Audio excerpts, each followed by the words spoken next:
Hey, everybody, welcome back to the FloTrack podcast. I'm Kevin Sully, joined by Lincoln Shrike. We are both in our houses still here in Austin, Texas. And on today's episode, joining us from a car in Idaho, it's Emma Bates. Emma, how are you doing? As good as you can be in this situation. I am in the parking lot of my mom's apartment right now because my house doesn't get very good service. I live an hour outside of Boise in the mountains.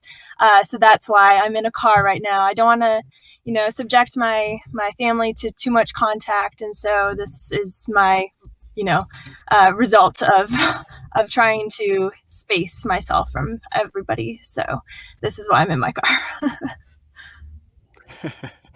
Tell us what the last has been like for you. You were very public about how you got sick and potentially were showing COVID-19 symptoms. How are you feeling now, and what's this last month been like for you? Yeah, I'm feeling perfectly back to normal now. I was lucky enough to not have had, symptoms. It was just mild to moderate. I didn't realize I had symptoms until it was after the fact of, I was traveling from Spain. My husband and I decided to go on a honeymoon. We decided this back in July of last year. We decided we would go to Spain for our honeymoon for a couple weeks. And I think I ended up contracting it there. On the way back from traveling from Spain, I had some severe stomach issues, diarrhea, and I just thought I had eaten something weird. And it turns out that was a symptom of COVID, presumably. And it was just like a really miserable experience. I mean, being sick when you're traveling.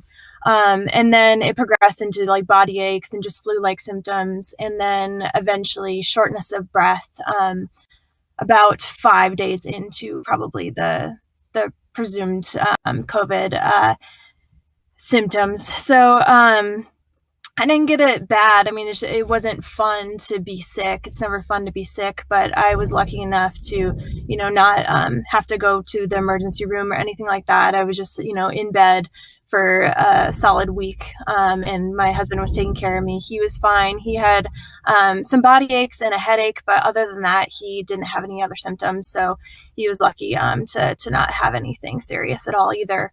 And the reason why we don't know if we have it or not is because we weren't able to get tested. We tried 3 different times to get tested, and they kept telling us that our symptoms weren't severe enough, so they just would turn us away. So I don't know if I had it or not, but I just assumed that I did just with the symptoms that I had. Everyone has been talking about how the situation changed so fast from, we go back to the Olympic trials in February, thousands of people standing next to each other, you in the starting line with hundreds of other people. No one was even at least too much concerned about it. I'm wondering though, after the trials and when you made the trip to Spain, was there any concern in your mind starting out that trip that maybe this is something that's a risk? Yeah, I mean, keeping up with the media, we were concerned at first, and then the more that we looked up on it, there just wasn't anything, to be worried about, it seemed. Nobody was saying that you shouldn't be traveling right now. It was just like, don't go to China, don't go to Italy. And so we were like, we assumed it was fine. And so we ended up going over there, and even there we kept asking the locals, are you guys concerned?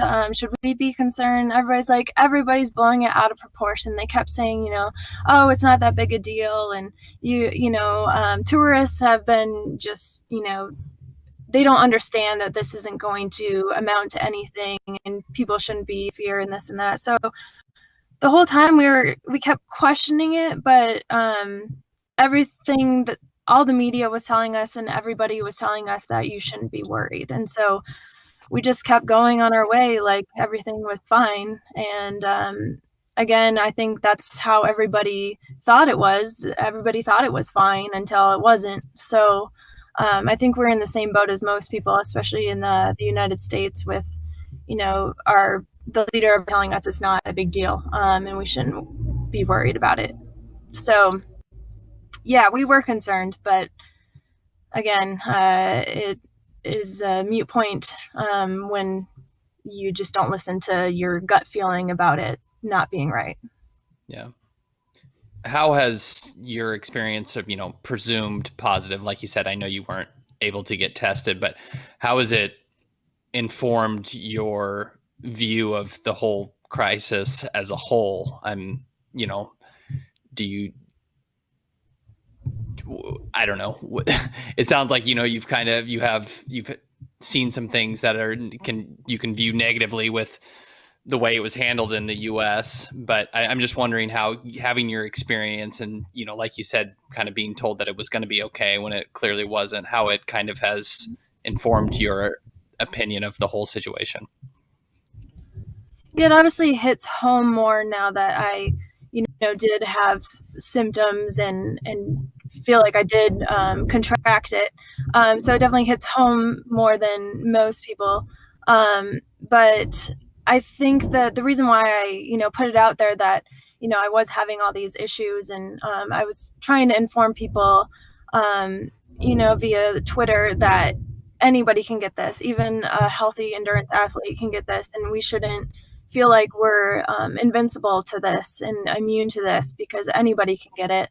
And just because I didn't get it bad doesn't mean that the next person isn't going to get it bad, especially an endurance athlete in my situation, may not be as lucky. And so I don't want people to think that only people, in that have underlying conditions or, older people are the only ones that are, contracting this. So that was kind of the reason why I put it out there and got a lot of backlash for it. Like, oh, this person's just trying to get attention. It wasn't accomplishing what I wanted it to accomplish. And so I definitely went off of social media for a while just because I was like, people aren't understanding this. And I don't think they're understanding the weight of the situation. And I don't really understand why we're worrying about such frivolous things when people are, dying every day from this really bad disease. And so I wanted to come and talk with you guys about it, just, to shed some light on, my experience, just because I have presumably have gone through it, but also like just trying to inform people that you need to be taking this seriously. I'm recovered from it, but other people aren't recovering from it, and we need to keep just educating ourselves on the situation at hand and knowing that it's still really bad and it's still going to be bad and it's going to get worse for a while before it gets better. And we need to be smart and we need to space ourselves and we need to do all that we can to, prevent people from getting it as much as we can. I know there also was an issue with your husband because he works in a field where he interacts with a lot of people. Was there any resolution on that front from his employer? There was. It's nice because he works for a union, or he's a part of a union, and so they were the ones that were on the front line of, telling his work that, this is not okay. It's not okay for you guys to not be supplying your employers precautionary equipment and hand sanitizer and this and that, and it's not okay for you to allow people to come into work that were mandated by, the CDC or the government to stay home. And so when we got off the plane from Spain, we were told to quarantine ourselves for 14 days. And once we told my husband's work that we need to do this, they said that that's not possible. That's too long. And so I took to Twitter because I was like, I don't think people are understanding the weight of this situation. I don't think,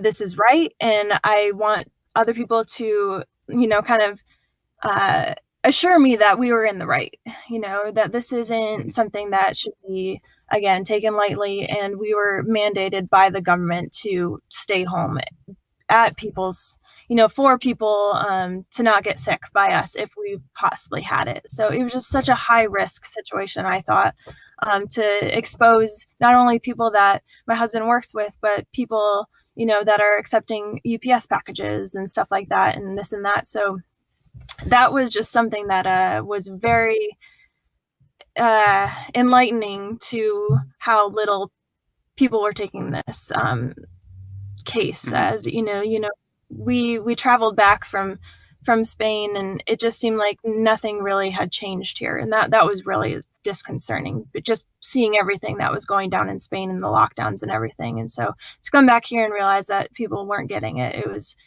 a little scary. Yeah, you in essence were seeing a preview because Western Europe's been ahead of the United States just in terms of when the virus hit there. So you were seeing what was going to happen in a week or 10 days or 2 weeks, basically. Yes, exactly. The last few days we were in Spain, it was a complete lockdown. We didn't know where we were going to stay. We had to, try to knock on hotel doors to try to let us in just because we had nowhere else to go. So that was very real. That was when it hit us, at least, that this is a big deal. And we really wanted to get home just because we were in a foreign country. And again, we didn't know where to stay. And so we wanted to get back, and we were fully prepared to be quarantined by, we flew into New York City, and we thought, like, once we got off the plane, they were going to quarantine us for 14 days. That's what I thought was going to happen. We thought we were going to be stuck in New York for 14 days, and I was fully prepared to do that. And I wanted to do that. And so to come back and for people to just be like, oh yeah, just go about your business, go, catch a couple more flights to get back to Boise, Idaho. It was weird. Not what we expected at all. Can you describe, you mentioned that having to knock on hotel rooms, what exactly transpired before that, and why were you in that position to where there wasn't going to be a place to stay for you? So we had gone to a small town, northern Spain, and so we knew to get back to the U.S. we would have to travel back to a bigger city. So we went to Barcelona to be able to catch a flight from Barcelona to New York. And so once we got back from that small town in northern Spain, we got off the plane in Barcelona and there was nothing open. We got into the airport and there were still taxis, but that was it. There was no public transportation. It was very desolate. It was just very, very odd. And so we kept asking the driver, like, where should we go? And he had no idea. He had no idea what was happening. He took us to like the downtown center, and there was just no places open. And so eventually we ended up like calling some places that may have been open. Well, some of them were full, and so they weren't letting us in. Or so we eventually ended up going to this one hotel, and all their doors were locked, and we were just like, let us in. And they were very nice about it. They told us like we would only be able to stay there for maybe a night or two, but that was it. And so we were like, we need to stay here and then like just get the heck out of here if we can. Just try to get home at all costs. And so we ended up being able to stay at that place, but it just again was scary to know that we wouldn't have a place to stay if we weren't able to stay in that hotel, basically. So yeah, I don't know if I answered your question. Sorry. No, that's okay. You mentioned kind of the blowback you got online, which is perplexing in itself. I'm curious, what was the nature of the criticism? That you were complaining about not being able to get a test, that you were maybe politicizing something? Like, what was it that people were upset with you for sharing your story about? Yeah, I think people were upset that I was like calling out my husband's business. And I understand that, but I also wanted people to know that there are companies out there that are risking their employers' lives and the lives of the people that those employees are in contact with. And so I wanted to shed some light on what is actually happening in real time in our experience anyway. And I'm sure if it's happening in our experience, that it's happening all over the nation. And I just wanted people to know that stuff is going on. And so for people to say like, I'm just trying to bash my husband's company, that's not the case. I just wanted them to make some changes. not to say that I'm the one to make those changes, but I just wanted, again, people to know.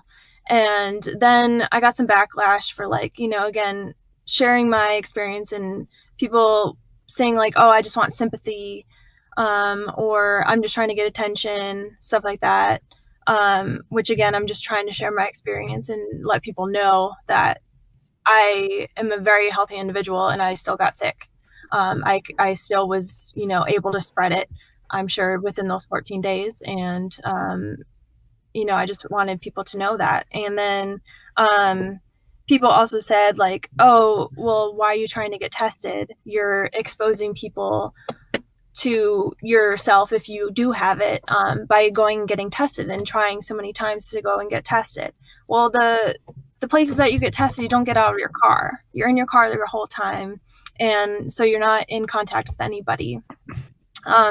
And I think it's really important that everybody gets tested so that we can get a better handle on this thing and know how it's spreading, know who's getting it. And so I think it's really important for, everybody to get tested. And it was just odd that people didn't understand why you would want to get tested, and you should just assume that you have it and stay home. But I think all the countries, at least, that have had a handle on the situation a little bit better have tested everybody, or have made an effort to test everybody. And it's just odd that, like, we haven't been testing everybody. I still haven't gotten tested. So again, maybe that's because I'm in Idaho. I don't know if that's, we just don't have as much resources or something. But I know that other people out there aren't able to get tested either. So the more people are being tested, the more we, can understand this virus. And presumably, again, not a doctor, not a medical expert here, but if you got tested and they knew that you had it and then you recovered, I believe they're doing work now with plasma donations for people who have recovered from COVID-19. So that way you would, in essence, be able to help other people. But there's no, I don't know if is that lost in time now, because now if you do get a test, I don't know how that works medically. Like, have you spoken even to doctors in the last week or so? They don't really have time. Yeah. It seems they're like, oh, well, do you have severe symptoms? If you don't, they just kind of dismiss you, at least locally. So I don't know. I mean, I've been trying to keep up with the media about, the testing and how people who have recovered can help. And that's the biggest way you can help, but they're not doing anything like that here. I know they're doing that in like Washington. So obviously I'm not going to like go all the way to Washington if you're not supposed to, be leaving your home and this and that. Like, but I want to know if I had it or not, and know that if I recovered, so that I can go help, even just like in my own community, and go and volunteer and try to, help everybody that I can without, catching it myself if I didn't have it, or spreading it if I now have it. Because I mean, we just don't know. I mean, this people are asymptomatic, and again, I don't know if I were to get tested now, if it would be positive, even if I did have it. It's very confusing, and people don't really seem to have an answer about anything. And I think that's my biggest stress right now, is knowing how to help. It's really hard to just sit at home and not do anything when people are suffering, or people are losing their jobs, or the grocery stores are shorthanded, or the hospitals are shorthanded, and you want to help, but people are just telling you there's nothing you can do but stay home. So that's been the hardest thing for me anyway. Sorry if I missed this, but is your husband still working? He is, yes. So after the 2 weeks of the self-quarantine, which they eventually allowed because of his union, he went back to work, and so he's back to work full time. And it seems a lot better. The precautions there seem good, and people are wearing face masks, and they have hand sanitizer and this and that. So that's good, and I'm not worried about him per se. So that's nice to have peace of mind there. The situation nationwide has obviously gotten worse in the 2 weeks or so since you've spoken about this, or wrote about it on Twitter. I'm curious if you're encouraged or discouraged by the recent developments? And, what are you surprised at all about how things have developed in the country? Yeah, I think, a lot of people that I follow on Twitter and social media has been like a very discouraging thing, just because of the running community right now. Um, I don't understand why our focus is on the things that we're focusing on. So that has been really hard to kind of understand. Just like I understand being so worried about the Olympics and pushing that back and, making sure that everybody has a fair chance. But now a lot of the focus is on, these qualifying meets and stuff like that. And so it's very discouraging to know that people care more about running races and running qualifying times than helping other people or even being concerned about other people. Just seems like a very selfish. And I don't mean to call people out. I know that people may not have an understanding of this quite as like some people do. This hits home for me just because I did have it, or I presumably had COVID, but it hits home for me more because I lost my dad a few years ago, and to something that is very like similar to the situation.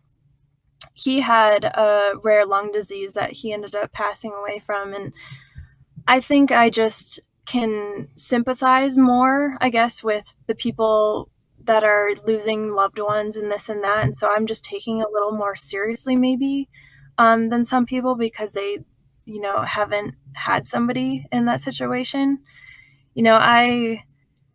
My dad, it was October of 2016 that I first learned that he was having health problems. And it was a month later that he ended up passing. So it was a very fast passing, very fast digression of health. And so I can sympathize with the people that are contracting COVID and, their health has digressed rapidly over 2 weeks and to the point of being put on a ventilator. And if you haven't seen anybody put on a ventilator, it's very traumatizing to see a loved one have multiple tubes shoved down their throat in order to be able to breathe and to be put under sedation and not be able to talk to them while their health is deteriorating to the point of not being able to survive. And so sorry to get emotional, but it's just like I just picture all these people that aren't even able to hold their loved ones' hands while they pass away, and for people to not realize that like this is affecting people in the way that it is just really disheartening.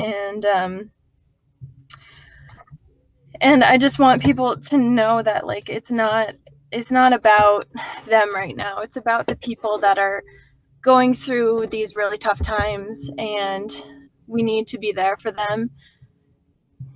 Even if they have somebody pass, they don't have anybody to hug. They don't have people to hold their hand right now. And so I think that has been the hardest thing for me, is for people to sympathize with what is happening, and to look beyond themselves and the hardships that they're going through of not being able to do sports or do the fun things that they once did. And it's hard for me to understand where people's heads are at right now when this is very, very serious and very, very sad and very affecting. So that's sorry. No, not a problem at all. Thanks for sharing that. You mentioned, the familiarity of someone being on a ventilator and your own experience with what you suspect was the disease. I'm wondering, coming through this, but still really feeling the strong emotions of it, where is your mental health at now? Do you feel like you're having to pick those pieces up? Like, where are you at? What headspace are you in right now? It's a lot of emotions. There are times when, I just cry and cry and cry, and I don't know if that's because, again, it triggers something from my past, or if it is really just I understand what the world is going through right now, and it is very affecting, and it hurts, and it hurts to see these people go through all this stuff, and but then there are times when I need to obviously be optimistic and know that we're all going to get through this eventually. So being optimistic, I think, is it helps just to relieve some of the pain and the heartache of everything. So I think you have to set that time for yourself to be happy and to laugh and to still, see the good in life and see the sunshine and everything.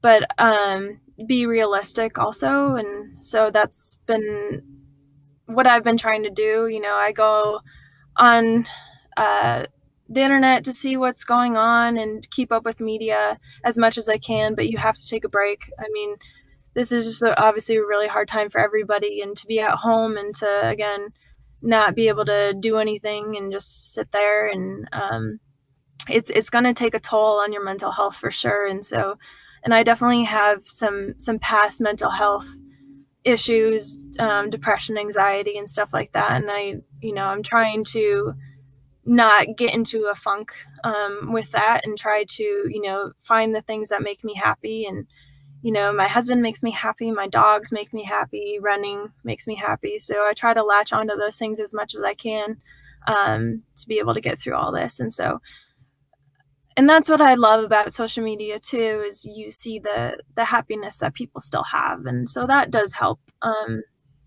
Going for runs and, relieving that stress and everything, we still have to focus on that stuff. So I'm glad that running is there for me in that way. I don't feel like I have to run fast times in order to, still have that in my life. I can just go out for a run by myself or with my husband and feel that happiness again. That was going to be my next question: is, has running been therapeutic for you? It sounds like it has. What sort of runs have you been doing? I mean, your big race was a month ago, so it seems like you have some freedom to just go out and enjoy the sport and use it as a vehicle to get all these emotions out. How has it been out there? Yeah, it's been really nice, especially out where we live. We live an hour outside of Boise, so we don't see anybody, and it's just beautiful with all the trees and the sunshine. It's getting warm here, so it's amazing. But yeah, it's being able to run with my husband has been everything. It's hard not being with my team. I have a lot of teammates here, and they're all running alone, and it's been hard not seeing people. And so we try to make that time, to call each other, to check in and everything like that. But we obviously miss, practice and hanging out with each other and going on fun runs. But I found I've found such joy in running by myself in the past that, like, I can get back to that and still really again meditate. That's my time to meditate, and the time to kind of order my thoughts and this and that. There's a lot of things going up in my head right now, and to sort it is very important right now, and to kind of understand and to calm myself and everything, and center myself is everything. And so it has been really nice to be able to run again. And I wasn't able to run,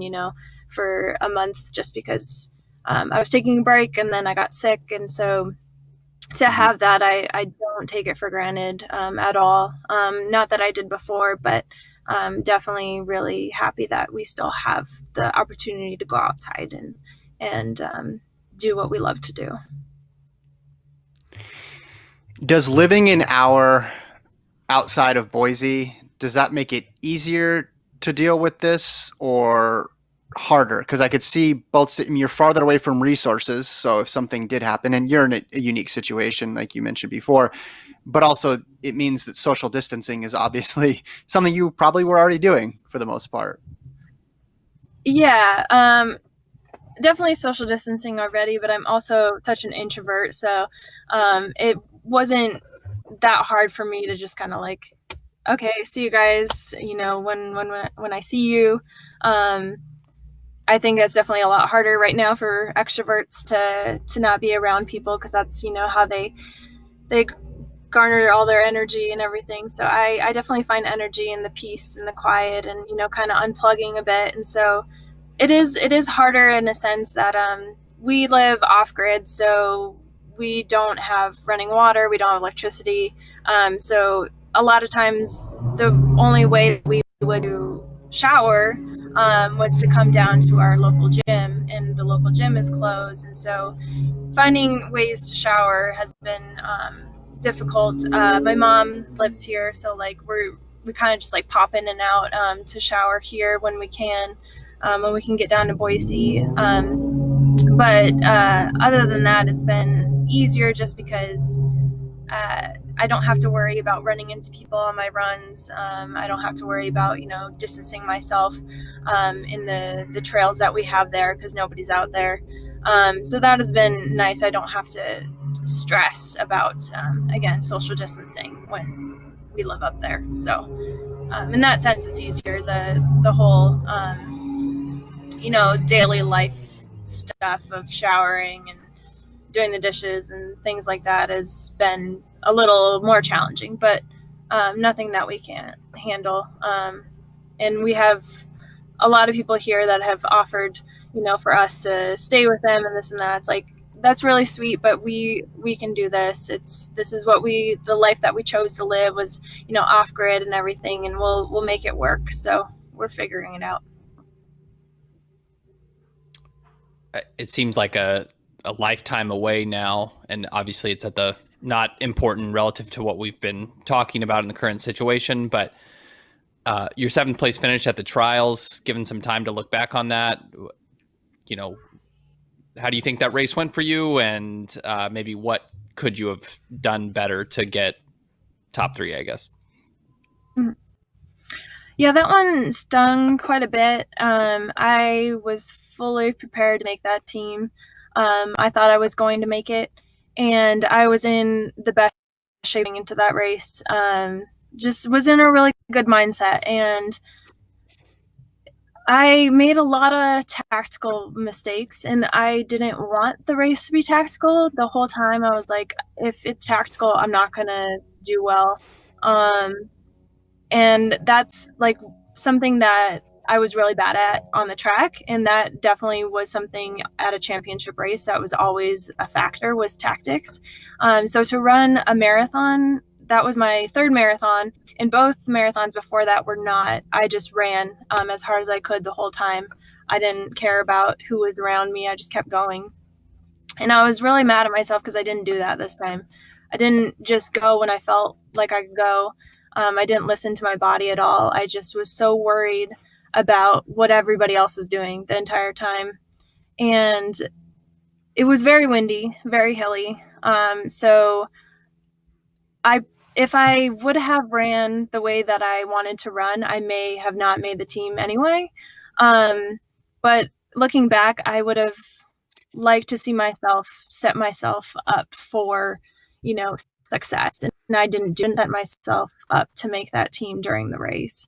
And also you guys were talking about like how there were just so many people there, and it was packed. It was the craziest race I've ever run, just because of the noise. It was just very overwhelming for me as somebody that likes the quiet. And this is maybe something that we could have focused on also, is, be overwhelmed by sensory like overload, basically.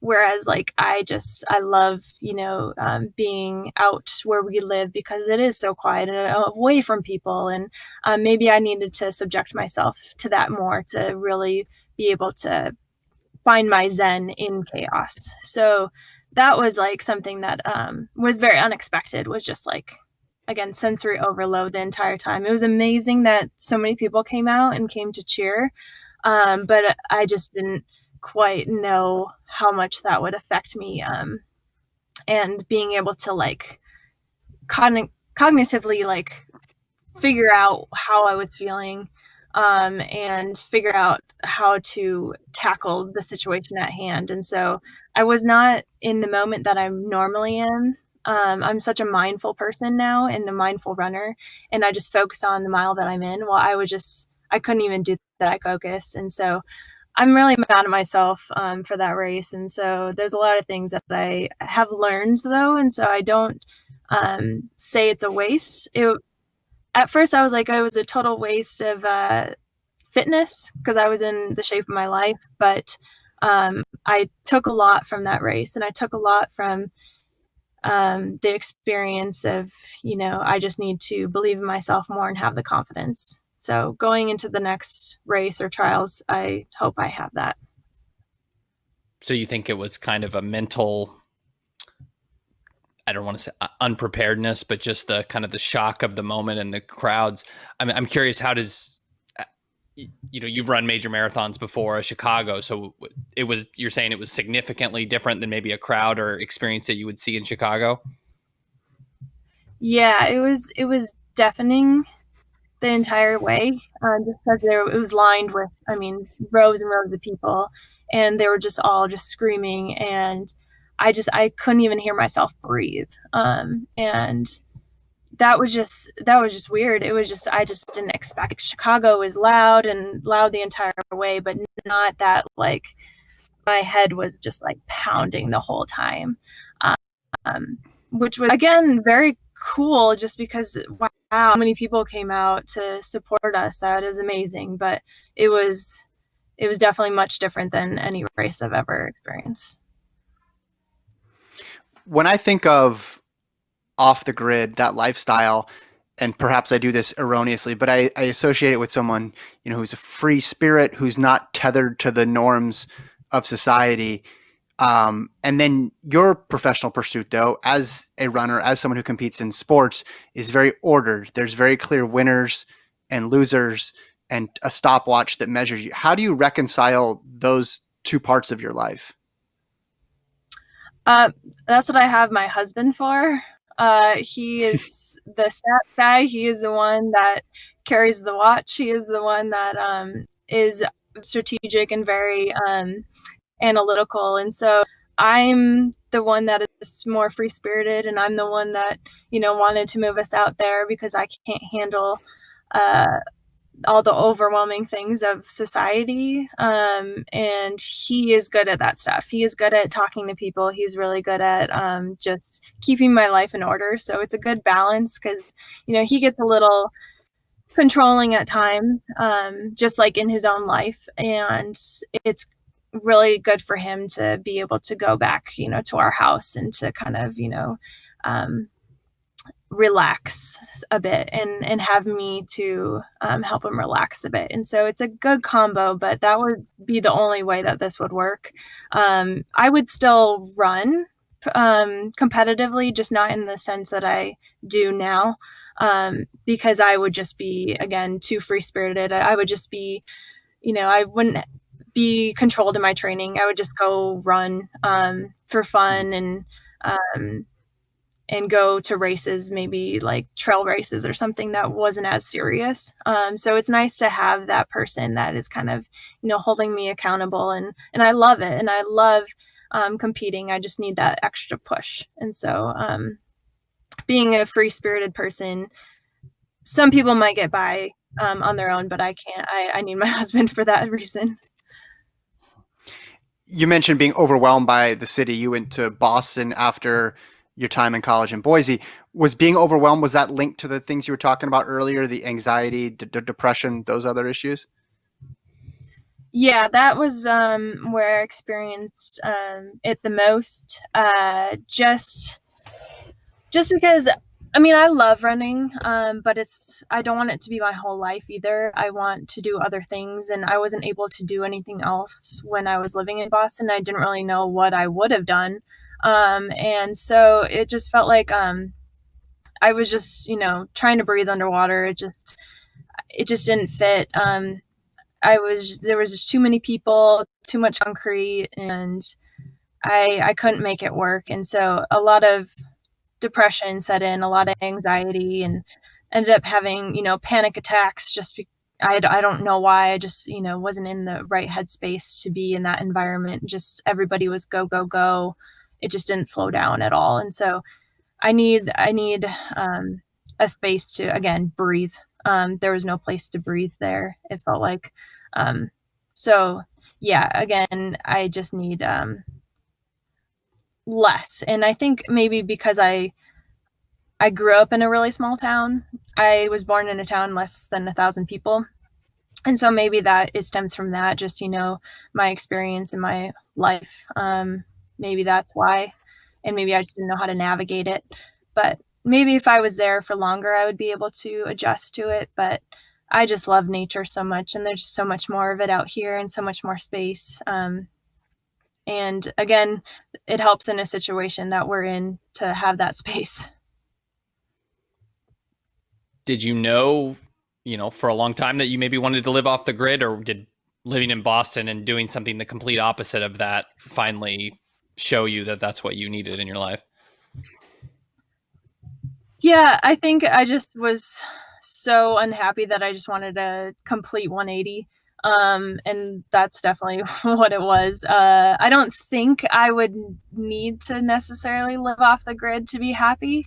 I'm glad that we do, and it's fun. And I don't think it's, again, permanent though. I don't think we'll live off the grid forever, just because of, what we want to do with our life and our aspirations and everything. Like we need people for the life that we will want to live, eventually. And so, but living off the grid was definitely an appealing thing, just because it was something complete opposite of Boston. And so I thought that's what I needed. And I think it's, again, good for the time that I'm in right now in my headspace, and being able to kind of rejuvenate. And but nothing in life is permanent. And so I'm not sold on the off-grid lifestyle for life.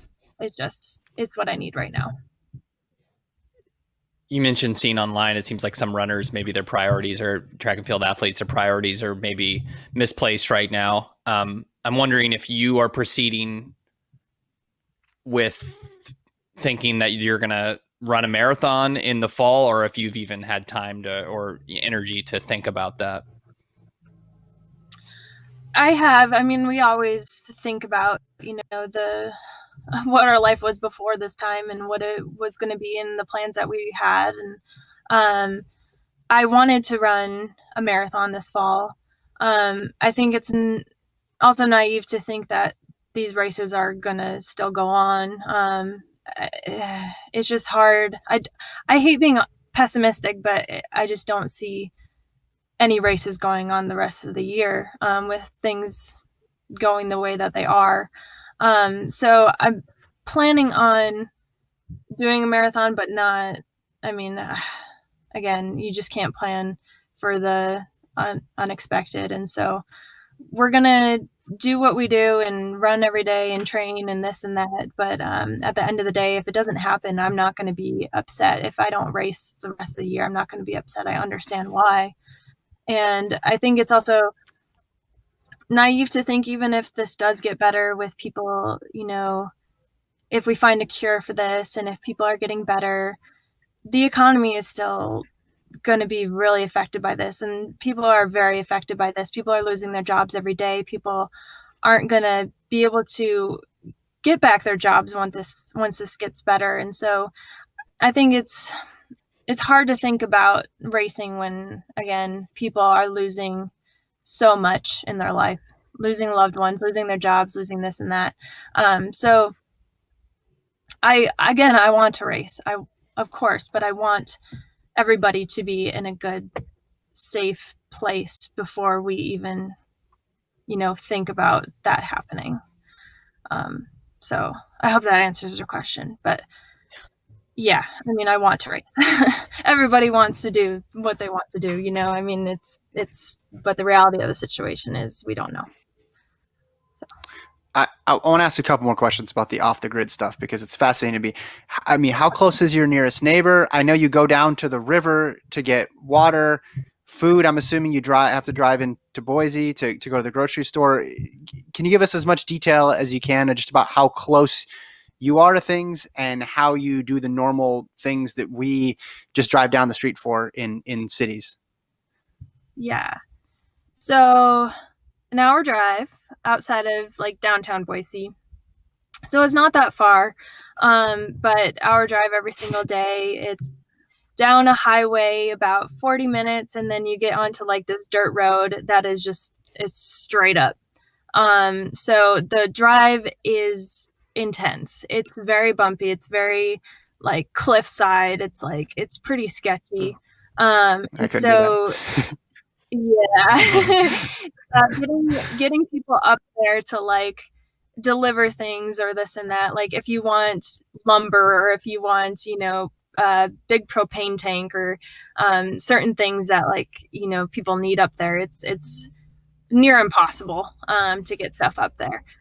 So that's the biggest challenge, is just like getting people to deliver mail and getting people to deliver like again, like we need propane for our kitchen, for our stove and this and that, for our hot water heater and this and that. And so that has been an issue, is getting people to the propane companies to fill the propane tank again, because especially with the winter months, is about 5 months of just feet and feet of snow.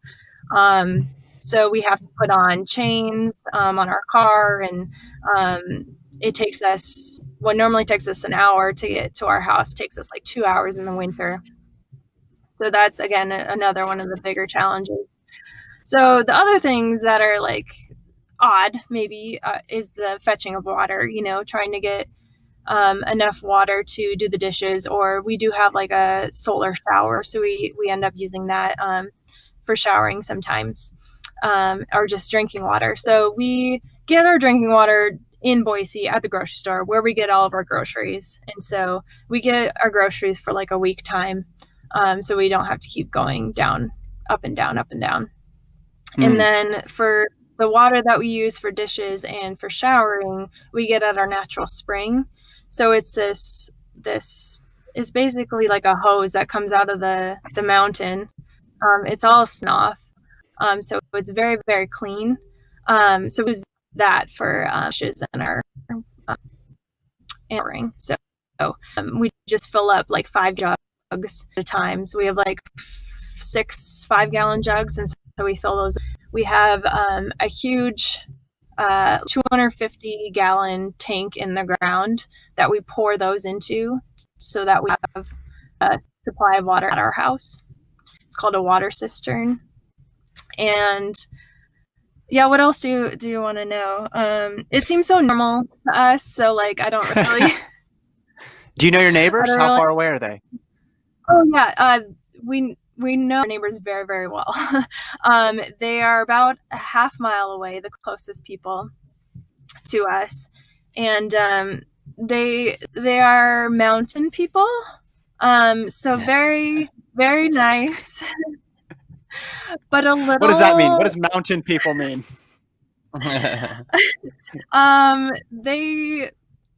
They've been through some things. They've gotten into some things. I won't go beyond that. But they're very, very sweet. And the only way you can make it up there is if you are friends with your neighbors, because if you get snow, they're the ones that are going to be helping you out. If you can't get down the mountain to get water, they're the ones that are going to supply you with water if they have some. So it's a very communal like living. Again, you can't do it out there alone. So that is something that's really nice, is to have those people up there that understand why you live out there and why you go through the hard things of being able to survive out there. And you do your running from Boise, or do you run from your house some days too? So when we meet with the team, we always go down to Boise. So that's like workout days. So Wednesday, Saturday, and then long run days on Sundays. And then the rest of the week, we run at our house. And so there's a lot of places to run where we are, but it's like straight up, straight down. So it's great hill training. I really like that kind of stuff. But it's hard. It's definitely hard. And we're at like 5,000 feet where our house is. So it's a bit of elevation running out there. Well, Emma, thank you so much for taking the time to join us today. A last question. For the wider running community, maybe people that are still out there, I don't know, running with people that aren't necessarily social distancing. Do you have anything to say just to the running community of your experience with the situation and maybe advice? Yeah, I mean, I understand that everybody misses running with each other, and running is such a social activity. And I mean, that's the best part about it is, the times that you share with others through running. But this is not the time to be selfish. This is the time to think about others and to think about people that are on life support right now and in the ICU. And just think about your loved ones that could be in that situation. And I want people to think about my situation as well. Like I, lost my dad to lung disease, and it's not fun, and you don't want to go through it. This just isn't the time to be doing frivolous things such as running together, and think about everybody else, because we're all we have. Our loved ones, our friends, our family, those are the people that we have in this life. And life is too short to, lose somebody that is so important to you. And this isn't permanent. This isn't going to last forever. You can, hopefully be able to run with people, in a few months if we just take this seriously now. If we don't take this seriously now, it'll just prolong the not running together or the not seeing each other. So take this seriously now so that we can get back to our life again. So sorry I'm so pessimistic. No, I'm sorry. not a problem. I'm trying to be, but I want people to know that this is a big deal. Well, again, no apologies needed. And thank you so much for being candid and sharing your experience and your concerns. And we just wish you health and safety, and hope to see you racing when it's safe again sometime soon. Thank you, guys. Bye.